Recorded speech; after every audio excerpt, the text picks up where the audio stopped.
Ish-punëtor të ndërmarrjes publike Trepqa pretendojnë se janë përballur me degradim në detyrë, transferime të padrejta dhe ndërprerje të kundërligjshme të kontratave të punës nga ana e menaxhmentit.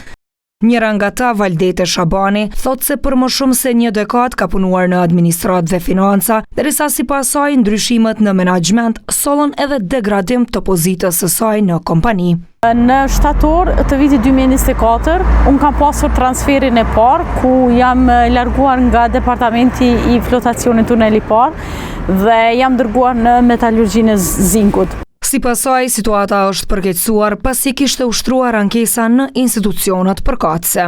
Kur menaxhmenti ka kuptuar që unë kam filluar të bëj ankesa në gjykatë dhe në inspektoriat, ai më ka bërë një tjetër transfer, ku nga Mitrovica më dërgon në njësinë e Kishnicës, ku nga këto është një largësi 110 km shkuar e ardhje. Shabani thot se për rastin e saj ka marrë vendim pozitiv gjykata, ndërsa edhe inspektorati sipas saj ka konstatuar shkelje nga ndërmarrja.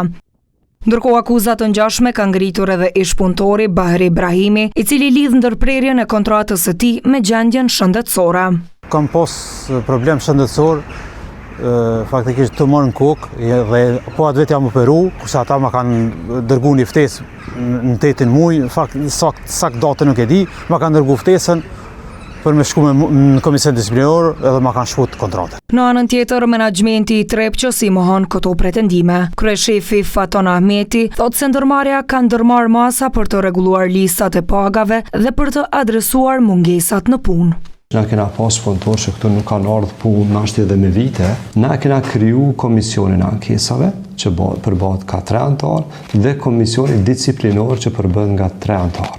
Ai shton se transferimet nuk janë degradim, por vendime të bazuara në rekomandime mjekësore për mbrojtjen e shëndetit të punëtorëve. Po shumicën e rasteve edhe këta duhet neve më na kuptu se na nuk kena një rregullore që ata mund me thonë ti qëndron shpeun të hap ty rrugën. Ai do të me ardhë një hapësirë, një mënyrë, një formë që na me mujtë me arru vendin e punës. Ndërmarrja Trepqa, një nga setet më të rëndësishme ekonomike të Kosovës, numëron rreth 1300 punëtorë. Sipas ligjit, ajo është shoqëri aksionare ku 80% e aksioneve janë të qeverisë së Kosovës, kurse 20% janë aksione të punonjësve të kësaj ndërmarrje.